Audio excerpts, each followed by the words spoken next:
Hello friends, welcome to laboratory chemistry. आज मैं आप लोगों को आइसोमर्स के बारे में समझाने वाला हूँ कि आइसोमर्स एक्चुअली में होता है क्या है। इसका बहुत सारा लेक्चर आने वाला, लेक्चर 1, लेक्चर 2, लेक्चर 3, लेक्चर 4 जो भी आने वाला सब आप लोग देख लीजिएगा तो आइसोमर्स कंप्लीट हो जाएगा। ठीक है, जिस तरह से हम लोग स्टार्ट किए थे नॉमेनक्लेचर भी लेक्चर कितना अपलोड किया था मैंने, टोटल 12-15 अपलोड किया होगा। उसको अगर यदि आप लोग बढ़िया तरीके से देखो तो बहुत ही मजा आया वो। उसमें हर एक टाइप के कंपाउंड को मैंने नोमेनक्लेचर समझाया था जो ऑर्गेनिक कंपाउंड के अंतर्गत आता है। ठीक है ना, तो उसी तरह से आज हम लोग समझने वाले आइसोमर्स कि आइसोमर्स का जो क्या होता है आइसोमर्स, इसमें इसका कितना टाइप्स होता है, हर एक टाइप्स का डेफिनेशन को समझाने की कोशिश करूंगा और उसमें जो उसका एग्जांपल समझाने की कोशिश करूंगा। ठीक है, खैर समझिए आइसोमर्स एक्चुअली में होता है क्या। ठीक है ना, तो आइसोमर्स का डेफिनेशन क्या बोलता है कि वैसा कंपाउंड जिसके पास मॉलिक्यूलर फॉर्मूला तो सेम होता है बट उसका जो केमिकल एंड फिजिकल प्रॉपर्टी वो चेंज हो जाता है। अब ये कैसा होता है सर?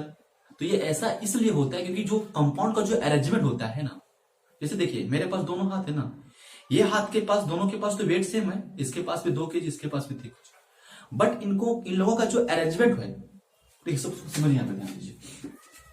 जैसे मैंने एक कंपाउंड लिया, ठीक है, एक कंपाउंड ये, एक कंपाउंड ये, ठीक है ना, दोनों के पास मोलिकुलर वेट सेम है।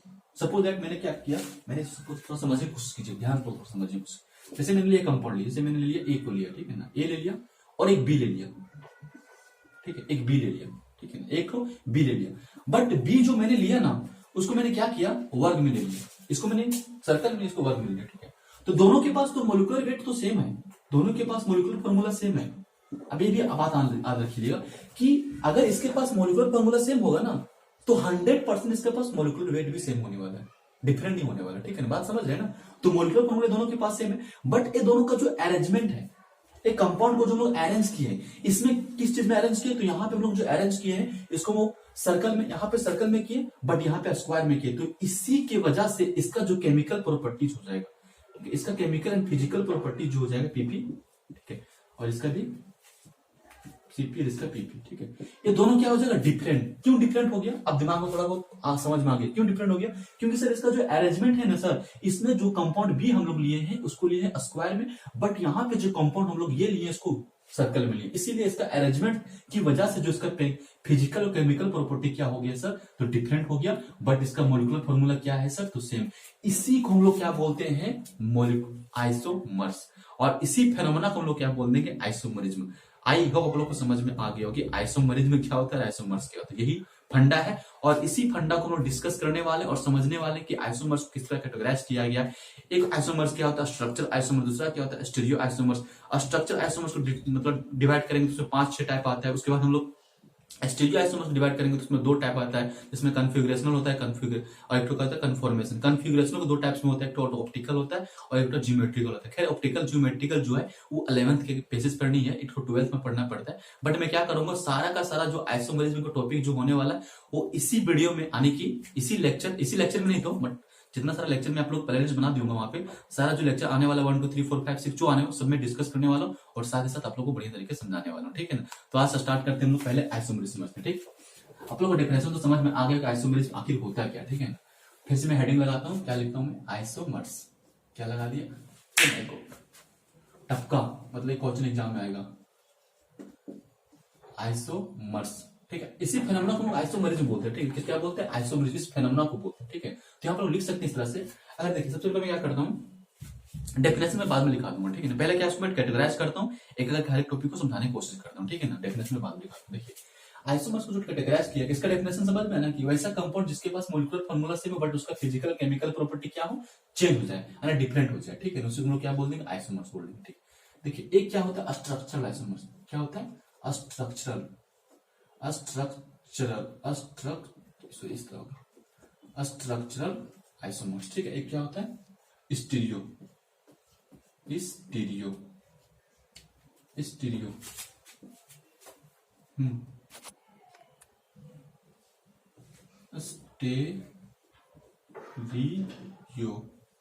Stereo isomers. स्टीरियो ये नहीं होगा, क्या होगा, स्टीरियो आइसोमर्स। ठीक है, मैं यहाँ पर क्लासिफाइड कर देता हूँ। ठीक है, उसको समझेंगे बाद में। यहाँ लिख सकते हैं आप लोग स्टीरियो स्ट्रक्चरल आइसोमर्स। देखिए पहला क्या होता है, डिस्कस करने वाला हर एक पॉइंट को, चेन आइसोमर्स होता है। क्या होता है, चेन आइसोमर्स। मैं यहाँ पे आइसोमर्स में लिखता हूँ, ठीक है ना, आप लोग खुद से लिख दीजिए। चेन आइसोमर, उसके बाद क्या होता है पोजीशन आइसोमर। पोजीशन, ये क्या होता है तीसरा में चेन पोजीशन। एक क्या होता है चेन पोजीशन होगी, उसके बाद क्या होता है एक होता है मेटामर्स। देखिए यहाँ पे फंक्शनल भी लिख सकते हैं, अच्छा रहेगा, सीरीज वाइज पढ़िए। क्या होगा फंक्शनल आइसोमर्स, फंक्शनल आइसोमर्स। उसके बाद एक होता है मेटामर्स,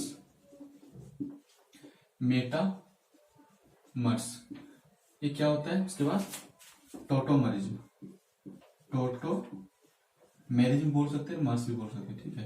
एक होता है रिंग आइसोमर्स, जो 10th-12th क्लास में मतलब इसका पढ़ना पड़ता है, बट नीट लेवल की एग्जाम में सब सारा पूछा जाता है, रिंग आइसोमर्स पूछा जाता है, ठीक है, इंपॉर्टेंट है, ठीक है। ये हो गया आप लोग क्या, इसको आप लोग छाप लीजिए। ये क्या है देखिए चेन आइसोमर। मैं आज जो डिस्कस करने वाला चेन ऑफ पोजीशन डिस्कस करने वाला, बाद में जब बाकी जो लेक्चर 2 आने वाला उसमें पढ़ेंगे वो फंक्शनल मेटामर्स, ठीक है। तो आज हम डिस्कस करने वाले हैं क्या structure isomer, chain isomer, position, functional और मेटामर्स एंड टोटोमर्स, ठीक है। इसको मैं यहाँ पे कैटेगराइज लिख देता हूँ, ठीक है। स्टीरियो आइसोमर्स को यहाँ पे मैं लिख देता हूँ, इसका भी बनने वाला बहुत ज्यादा, यहाँ पे लिख देता हूँ मैं स्टेरियो आइसोमर्स, ठीक है। इसका जो कैटेगराइज होता है, इसमें जो आने वाला है, इसमें 2-3 आने वाला है। एक आएगा क्या कन्फॉर्मेशनल, क्या आएगा कन्फिग्यूरेशनल, ठीक है, कन्फिग्यूरेशनल। एक आने वाला है कन्फॉर्मेशनल,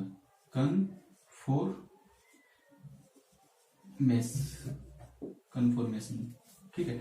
इसको लोग कैटेगराइज करते हैं कन्फिगरेशन। उसका 2 टाइप होता है, एक होता है जियोमेट्रिकल,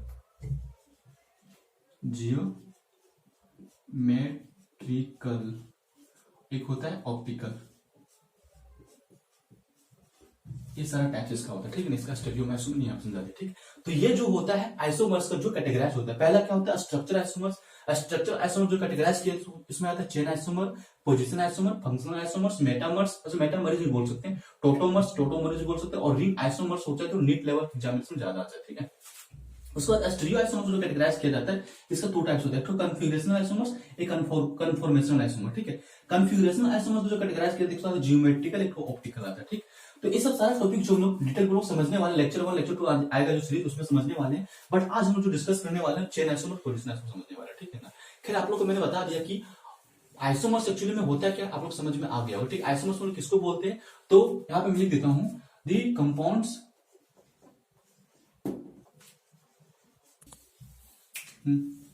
देखिए यहां थोड़ा दिख नहीं रहा है, दिक्कत हो रहा है, ठीक है, इसलिए मैं बता देता हूं, लिख दीजिए क्या बोल रहा है।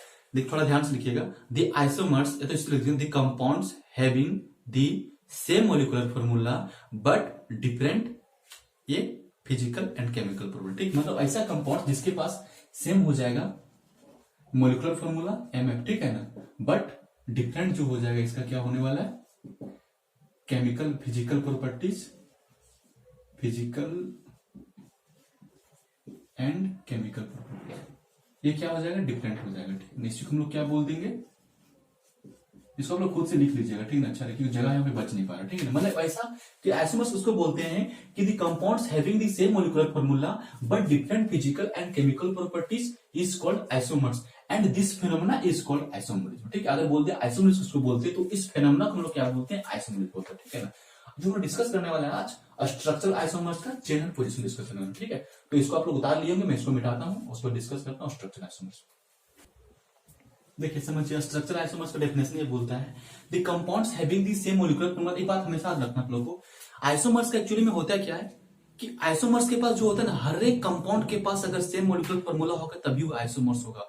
तो जब कभी भी आइसोमर्स के बारे में बात किया जाए, तो सबसे पहले आइसोमर्स जो एक्चुअली में होगा किसको बोलेंगे, उसके पास 100% मॉलिक्यूलर फॉर्मूला सेम होना चाहिए, ठीक है ना। बात की बात, लेकिन मॉलिक्यूलर फॉर्मूला 100% सेम होना, ऐसा नहीं कि इसका मॉलिक्यूलर फॉर्मूला अलग है, इसका मॉलिक्यूलर फॉर्मूला अलग है, ठीक है। तो यहां पे समझिए बोल रहा है कि the compounds having the same molecular formula but different structure, लेकिन उसका जो डिफरेंट है स्ट्रक्चर एक्चुअली में होता है क्या है कि अरेंजमेंट ऑफ एटम्स और ग्रुप एटम, मैंने जो इसका आखिर जो मतलब स्ट्रक्चर किससे बनता है, जैसे किसी का भी स्ट्रक्चर होगा उसमें क्या है स्ट्रक्चर कैसे बनता है, उसमें एटम होगा तो ग्रुप ऑफ एटम को, जैसे सपोज मैंने इसको मान लिया कार्बन मैंने मान लिया, ठीक है। ये क्या है, ये क्या कार्बन का स्ट्रक्चर है ना, यहाँ पे जैसे मैंने मान लिया क्या, देखिए यहाँ पे इसको मैं ऐसे लिख देता हूँ CH3 CH2 CH2 CH3, इतना होता है ना इतना 4 कार्बन लिया मैंने, ठीक है। ये कितना, इसका फॉर्मूला कितना हो जाएगा C4 कितना है 3 2 5 है ना, 5 और 5 10 हो गया ना, C4H10, यही है ना, इसका एक मॉलिक्यूलर फॉर्मूला, यहाँ पे मैंने इसको 6 प्लस ले लिया, CH3 CH2 CH3, यहाँ पे मैंने क्या किया CH3 ले, देखिए कितना हो गया 2 3 4, ठीक है। देखिए यहाँ पे क्या, यहाँ पे भी क्या होने वाला है C4H10 ही होगा। काउंट कीजिए, 3 कार्बन हो गया, 3 3 कितना हो गया, 3 3 9 हो गया, और ये कितना 1 10 हो गया ना। तो यहाँ पे भी मॉलिक्यूलर फॉर्मूला सेम है, बट डिफरेंट है क्या इसका स्ट्रक्चर। स्ट्रक्चर क्या बोल रहे हैं यहाँ पे, atom and group of atom, माने यहाँ पे एटम क्या, एटम माने एटम यहाँ पे कौन से कार्बन हाइड्रोजन है, तो कार्बन एंड हाइड्रोजन का जो अरेंजमेंट है वो क्या डिफरेंट है कि नहीं है, तो इसी को हम लोग क्या बोलते हैं स्ट्रक्चर। दोनों के पास तो मॉलिक्यूलर फॉर्मूला सेम है कि नहीं, देखिए यहाँ पे भी C4H10, यहाँ पे भी C4H10, C4H10 क्या बोलते हैं, ब्यूटेन बोलते हैं, ठीक। तो दोनों के पास जो ब्यूटेन का मॉलिक्यूलर फॉर्मूला है, बट इस सब के पास जो, इस लोगों के पास जो स्ट्रक्चर यानी कि अरेंजमेंट ऑफ एटम और ग्रुप ऑफ एटम दोनों को क्या डिफरेंट है, एकदम पूरा का पूरा डिफरेंट है। यहाँ पे क्या ब्रांच में लगा हो, बट यहाँ पे कोई ब्रांच नहीं, यहाँ पे क्या स्ट्रेट चेन है। तो यही जो है एटम और ग्रुप ऑफ एटम का क्या अरेंजमेंट है, और इसी को हम लोग क्या बोलते हैं स्ट्रक्चर। आई होप लोग को समझ में आ रहा होगा, ठीक है ना। तो यही बता रहा है कि the compounds having the same molecular formula but different structure, that is arrangement of atoms group of atom, इसी को हम लोग बोल देंगे स्ट्रक्चर आइसोमर्स। इसी स्ट्रक्चर आइसोमर्स में क्या होता है, कभी कभार क्या होता है इसका चेन में कभी कभी अंतर हो जाता है। मतलब चेन जैसे यहाँ पे कितना है, 1 2 3 है ना, तो इसका चेन यहाँ पे कितना हो गया 2 हो गया, मेन चेन। इसको बोलते हैं मेन चेन, आप लोग पढ़ा रखा है नोमेनक्लेचर में। तो ये क्या हो गया मेन चेन बोलते हैं इसको ना, ये क्या है मेन चेन, ठीक है। तो यहाँ पे चेन है, यहाँ पे चेन, यहाँ पे 4 कार्बन एटम का चेन है और यहाँ पे 3 कार्बन एटम का मेन चेन, इसी को हम लोग बोल देंगे चेन आइसोमर। माने चेन में अगर अंतर हो जाएगा तो उसको बोलते हैं चेन आइसोमर। आखिर समझिए, ध्यान सुनिए, यहाँ पे चेन में जो अंतर हो रहा है किसकी वजह से हो रहा है, तो स्ट्रक्चर, माने अगर उसका चेन में अंतर हो रहा है, स्ट्रक्चर में अंतर हो रहा है, तो उसी को हम लोग बोल देंगे चेन आइसोमर, ठीक है ना। तो इसका चेन में अगर अंतर हो जाएगा तो उसको बोल देंगे चेन आइसोमर। अगर इसका ब्रांच में अंतर हो जाएगा, माने ब्रांच में इधर उधर हेराफेरी हो जाएगा, तो उसको बोल देंगे क्या पोजिशनल आइसोमर। अगर इसका फंक्शनल में चेंज होगा तो उसको बोल देंगे functional isomer, function group. Function group समझते हैं कौन सा होता है, पढ़ा रखा है मैंने। उसका अगर चेंज होगा तो उसको बोल देंगे फंक्शनल आइसोमर। उसी तरह से मेटामर्स होता है, मेटामर्स में क्या होता है, जैसे हो गया इथर ग्रुप, तो दोनों साइड से जो अल्काइल ग्रुप है उसका चेंज हो जाता है, तो उसको बोल देंगे मेटामर्स। खैर डेट प्रॉब्लम समझने वाले हैं, इतना आप लोगों को समझ में आएगा कि स्ट्रक्चर आइसोमर्स क्या होता है, माने इसका अरेंजमेंट ऑफ एटम के ग्रुप में क्या होता है, ठीक है ना। तो अब यहाँ पे मैं क्या हेडिंग लगाता हूँ, चेन आइसोमर। थोड़ा चेन आइसोमर देख लीजिए आप लोग, यहाँ पे लगा देता हूँ चेन आइसोमर, ठीक है। चेन आइसोमर्स बोलिए तो मरीज बोलिए, चेन आइसोमर्स, ठीक है। देखिए इसका क्या बोलते हैं, इस तरह लिखेंगे, यहाँ पे भी हम लोग क्या लिखेंगे, दी कंपाउंड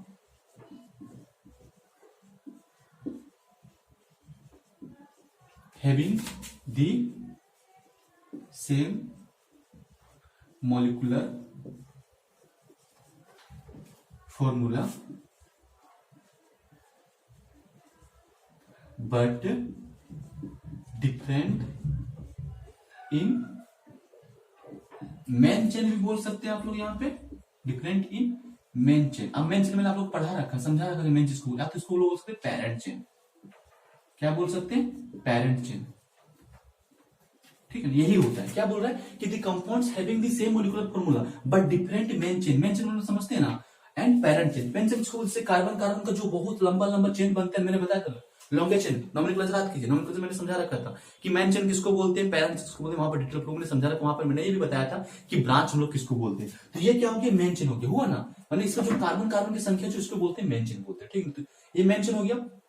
तो बोल रहा है यहाँ पे कि इसके पास मॉलिक्यूलर फार्मूला सेम है। देखिए यहाँ पे मैंने समझा, इसके पहले मैंने चेन आइसोमर 1 2 3 4 5 लिया, यहाँ पे मैंने इससे कुछ ले लिया 1 2 3 4, यहाँ पे मैंने लगा दिया। देखिए यहाँ पे भी कार्बन की संख्या कितना है, तो 1 2 3 4 5, यहाँ पे 1 2 3 4 5, बट यहाँ पे अंतर क्या है, तो यहाँ पे चेन में अंतर है, मेन चेन में अंतर है। यहाँ पे जो नंबर ऑफ मेन चेन है, माने नंबर ऑफ मेन चेन का कार्बन एटम जो है, समझ रहे हैं बात, माने मेन चेन एक्चुअली में होता है क्या कि कार्बन एटम का जो नंबर है वो दोनों के पास डिफरेंट है। यहाँ पे कार्बन काउंटिंग कितना करते हैं, 1 2 3 4 5 लेंगे, बट यहाँ पे मेन चेन में कितना 1 2 3 4 है। तो दोनों के पास जो मेन चेन है, दोनों के पास अंतर है, और इसी को हम लोग बोल देंगे चेन आइसोमरिज्म, यानी इसी को हम लोग बोल देंगे चेन आइसोमर। आप लोगों को थोड़ा बहुत समझ में आया होगा, ठीक है। अब मैं इससे एग्जांपल लेता हूं, ठीक है ना। एक बात और समझ लीजिए, यहाँ पे समझने वाली बात क्या सर कि देखिए चेन आइसोमर जो स्टार्टिंग होता है कितना से, क्या सर एक कार्बन से स्टार्टिंग हो जाएगा सर। मैं अगर एक एल्किन ग्रुप ले लिया सर, सपोज दैट मैंने CH4 ले लिया सर, तो CH4 से चेन आइसोमर होगा सर? नहीं, पॉसिबल ही नहीं। क्यों नहीं पॉसिबल है? क्योंकि इसमें जो है मेन चेन में कोई अंतर होने का पॉसिबल है। देखिए मेन चेन कार्बन एटम कितना एक ही होगा ना, तो इसमें जो स्ट्रक्चर का जो मतलब ये मेन चेन मतलब मेन चेन में है कार्बन की संख्या कितना, एक है। तो कार्बन की संख्या जब एक लूंगा तो इसमें मेन चेन में अंतर अगर मैं बनाना चाहूंगी तो कार्बन की संख्या ये होगी, ठीक है। तो अगर मैं कार्बन को यहाँ पे अंतर करना चाहूंगा तो क्या पॉसिबल है? क्या नहीं ना। इसलिए हम लोग एल्किन को पॉसिबल ही नहीं, इसका स्ट्रक्चर में कोई मतलब चेंजिंग नहीं होने वाला है। बात समझ रहे हैं, कोई चेंजिंग नहीं होने वाला। मतलब मेन चेन में कार्बन देखिए, मेन चेन किस तरह से मानिएगा, जिस तरह से मानिए कार्बन एक ही तो क्या उसका मेन चेन बनने वाला है। इसको तो हम लोग मेन चेन कहेंगे भी नहीं, कोई कार्बन का चेन यहाँ पे बन रहा है क्या, नहीं बन रहा है, इसको हम लोग क्यों बोलेंगे मेन चेन, मेन चेन कोई चेन नहीं यहाँ पे। तो सिंगल कार्बन, सिंगल कार्बन बने मीथेन में कभी भी चेन आइसोमर या तो स्ट्रक्चर आइसोमर पॉसिबल नहीं है। ये जो पॉसिबल हो एल्केन ग्रुप में पॉसिबल होगा, ये जो क्या बोलते हैं इसको मीथेन, मीथेन जो पॉसिबल होगा आप लोग जो पढ़ेंगे स्टीरियो आइसोमर, तो वहां पे पॉसिबल होने वाला है। ठीक, तो मीथेन पॉसिबल नहीं होने वाला चेन आइसोमर। उसके बाद ले लीजिए हम लोग C2H5, क्या C2H5 C2H6 ले लीजिए, कोई दिक्कत नहीं। C2H6 क्या एक पॉसिबल होने वाला है, क्योंकि दो कार्बन ले लिया ना, दो कार्बन लिया मैंने, क्या दो कार्बन में हाइड्रोजन मैंने यहाँ पर दर्शा दिया, ठीक है ना, क्या दो कार्बन पॉसिबल है। देखिए थोड़ा सा इसका चेन में कुछ तरह से अंतर कर सकता हूँ, मैंने इसका चेन को मैं यहाँ पे लगाऊंगा, कोई भी अंतर होगा। देखिए अब बोलिए सर इसका चेन यहाँ पे लगा दीजिए, ठीक मैं यहाँ पे लगा दी, कुछ अंतर हुआ, मेन चेन इसी तरह से बन रहा है ना, तो कोई अंतर नहीं होने वाला है। तो इस प्रकार से हम लोग कह सकते हैं कि इथेन ग्रुप में भी कोई परिवर्तन नहीं होने वाला। चेन आइसोमर इसमें एग्जिबिस्ट नहीं होगा और स्ट्रक्चरल आइसोमर पूरा का पूरा इसमें एग्जिबिस्ट नहीं होने वाला। ठीक है, मैंने स्ट्रक्चरल आइसोमर इसमें भी एग्जिबिस्ट नहीं होगा, इसमें भी नहीं होगा। एक और ग्रुप मैंने लिया, जैसे मैंने लिया C3H, क्या होगा C3H8 ना, ये इसको क्या बोल देंगे हम लोग, ये एल्केन ग्रुप है ना, इसको क्या बोल देंगे प्रोपेन। तो प्रोपेन भी होने वाला नहीं। देखिए थोड़ा सा जैसे मैंने इसको इससे दिखा दिया, ठीक प्रोपेन हो गया ना, प्रोपेन हुआ ना। अब बोलेंगे सर इसको ऐसे लिख दीजिए, कोई दिक्कत नहीं, कोई चेंज होने वाला। देखिए दोनों में कोई अंतर है क्या, कुछ अंतर नहीं। यहाँ पे लोकेशन कुछ तरह से बनेगा, इस तरह से बनेगा, बट यहाँ पे क्या बनेगा, इस तरह से बनेगा। तो कोई अंतर होने वाला है क्या, इसका चेन में कोई अंतर हो रहा है क्या, नहीं हो रहा है ना। लॉन्गे चेन यहाँ पे भी 3 कार्बन कंटेन कर रहा है, यहाँ पे भी 3 कार्बन कंटेन। इस प्रकार से हम लोग कह सकते हैं कि जो ये इसको क्या बोलते हैं लोग, प्रोपेन। प्रोपेन जो can never be exhibited structure isomers and chain isomers. माने अगर स्ट्रक्चर आइसोमर एग्जिबिस्ट नहीं करेगा तो जितना सारा इसको जो 5 ग्रुप इसका जो डिवाइड हम लोग किए थे उसमें भी एग्जिबिस्ट नहीं होने वाला। ठीक है ना, ये सारा जो एग्जिबिस्ट होने वाला है, ये सारे का सारे कहां पर एग्जिस्ट होने वाला है, तो स्टीरियो आइसोमर जो हम लोग पढ़ेंगे तो तीनों वहां पे हम लोग समझने वाले हैं, वहां पे एग्जिबिस्ट होने वाला है। आई होप लोग को समझ में आ गया कि मीथेन क्यों नहीं करता है, फिर उसके बाद इथेन क्यों नहीं करता है और प्रोपेन क्यों नहीं करता है, एग्जिबिस्ट आप लोग कितना समझ में आ गया होगा। ठीक, अब हम लोग एग्जांपल देखते हैं कि चेन आइसोमर किस टाइप से होता है। ठीक, इसको मैं मिटाता हूं, आप लोग छाप लिए होंगे।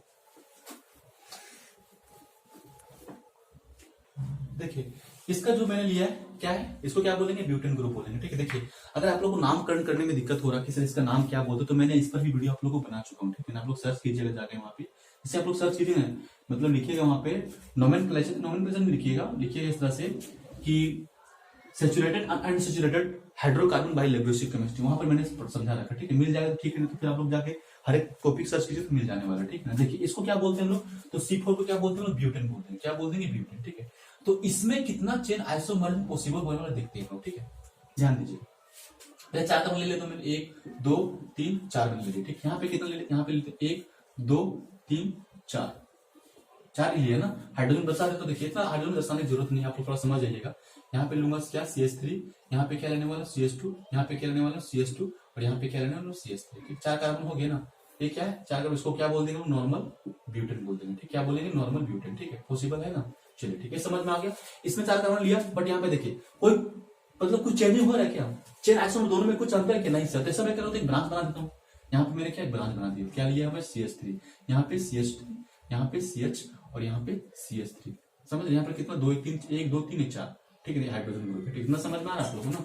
तो यहाँ पे देखिए दोनों में कुछ अंतर हो रहा है, देखिए सर, हाँ सर अंतर है। यहाँ पे जो मेन चेन हम लोग लिए थे कितना 1 2 3 लिए, बट यहाँ पे 1 2 3 4 है, तो इसका मतलब दोनों में कुछ ना कुछ अंतर है। एक बात और याद रखिएगा, एक बात और याद रखिएगा, स्ट्रक्चरल आइसोमर जो एक्चुअली में होता है ना, वो सबके पास क्या होता है, यूपेक नेम जो होता है वो बहुत ही ज्यादा इंपॉर्टेंट रखता है। दोनों के बीच जो यूपेक नेम जो है पूरा का पूरा चेन होता है।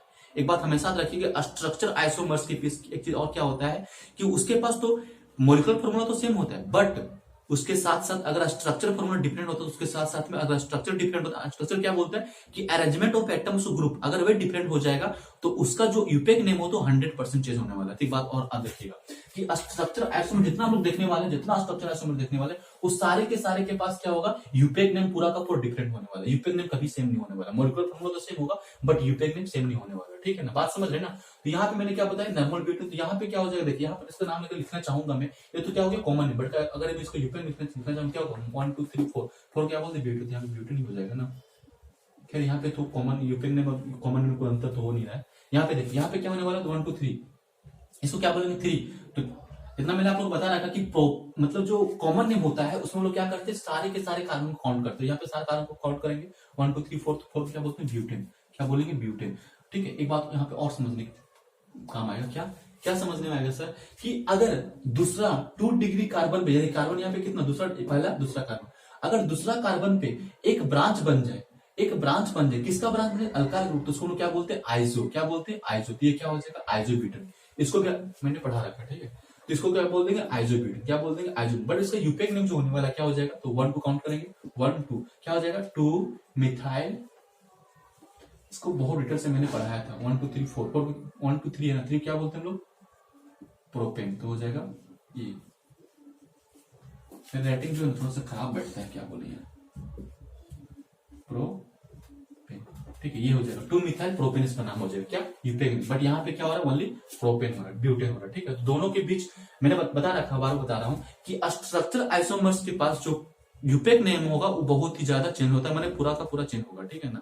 यहाँ पे समझिए इसका बनाने स्ट्रक्चर किस तरह से बनाएंगे, 5 मिनट लेता हूँ, 1 2 CH3 कर लूँ क्या, CH3 CH2 CH2, पहले सिंगल वाला बना लेता हूँ, CH2 CH3, ठीक है, क्या पहला वाला 1 2 3 4 5 है ना, यहाँ पे देखिए CH3 4 कर दीजिए, उसके बाद CH2 CH2 CH2, ठीक है, CH3 ले लेता हूँ, कितना हो गया, 1 2 3 4 नहीं, यहाँ पे मैंने 3 ले लिया, यहाँ पे मैं क्या करता हूँ, यहाँ पे दर्शाता हूँ, क्या लिया, CH3 ले लिया, ठीक है ना, इतना बन गया, ये CH2 कितना बना, ये बना, ठीक। एक और स्ट्रक्चर पॉसिबल है, CH3 CH और एक तो CH3 मैंने लिया, यहाँ दोनों साइड से क्या किया, CH3 और दोनों से CH3, ये बन गया स्ट्रक्चर। थोड़ा समझ में आ रहा है ना, थोड़ा सा मैनेज कीजिएगा, CH3 मैंने लिखा है, थोड़ा मेरा राइटिंग नीचे बैठता है, ठीक है, CH3 सब ले रहा हूँ मैं, ठीक है, CH3 CH2 CH2 CH2 CH3 CH3 CH3 लिया, ठीक है। देखिए यहाँ पे क्या, देखिए यहाँ पे कितना कार्बन का चेन है, 1 2 3 4 का, यहाँ पे कितना 1 2 3 4 का, यहाँ पे 1 2 3 का, यहाँ पे 3 का, यहाँ पे 4 का, यहाँ पे 5 का, अंतर हो रहा है कि ना, चेन में अंतर हो रहा है कि, नंबर ऑफ चेन में अंतर है कि नहीं है, इसको क्या बोल देंगे, चेन आइसोमर, ठीक है। तो इस तरह से हम लोग बोल सकते हैं, इसको क्या बोलेंगे, पेंटेन, क्या बोलेंगे, पेंटेन। तो पेंटेन के पास जो पॉसिबल है, कितना कार्बन चेन, मतलब कितना चेन बनने का पॉसिबल है, तो इसके पास 3 और इसके पास कितना है, 2 बन रहा है ना, इसके पास 2 बना, इसके पास 3। अब इसका नाम क्या हो जाएगा, तो इसका नाम हो जाएगा नॉर्मल पेंटेन, सीधा स्ट्रेट चेन में लिए नॉर्मल पेंटेन, इसका नाम क्या हो जाएगा, देखिए दूसरा कार्बन के पास ब्रांच है, इसको क्या बोल देंगे, आइसो पेंटेन, ठीक है। और यहाँ पे क्या हो जाएगा, 1 2 3 पर है ना, देखिए यहाँ पे क्या, दूसरा ब्रांच के पास डबल ब्रांच, दूसरा कार्बन के पास डबल ब्रांच रहेगा, तो हम लोग इसको क्या बोलेंगे, कितना 1 2 3, H नहीं होगा, ओनली C होगा, 4 इसका वैलेंसी होता है ना, ये होगा, इसको क्या बोल देंगे, नियो, क्या बोल देंगे, नियो। टोटल कार्बन कितना, पेंटेन, क्योंकि कॉमन नेम में पूरा का पूरा कार्बन काउंट होता है। बट सर इसका यूपेक नेम क्या होगा, सर काउंट कीजिए, 1 2 नंबर पे क्या है, 2 लिखेंगे, 2 मिथाइल और क्या हो जाएगा, ब्यूटेन ना, 1 2 3 4 हो जाएगा ना, तो ब्यूटेन लिखूंगा। इसका नामकरण क्या होने वाला है, तो इसका नाम लिखेंगे 2 ही होगा ना, 2 डाई मिथाइल 1 2 3 को क्या बोलते हैं, प्रोपेन। देखिए ये दोनों का यूपेक नेम में कितना ज्यादा अंतर हुआ कि नहीं, तो यूपेक नेम में 100% अंतर होने वाला है, यहाँ पे भी देखिए अंतर हो गया, ठीक है।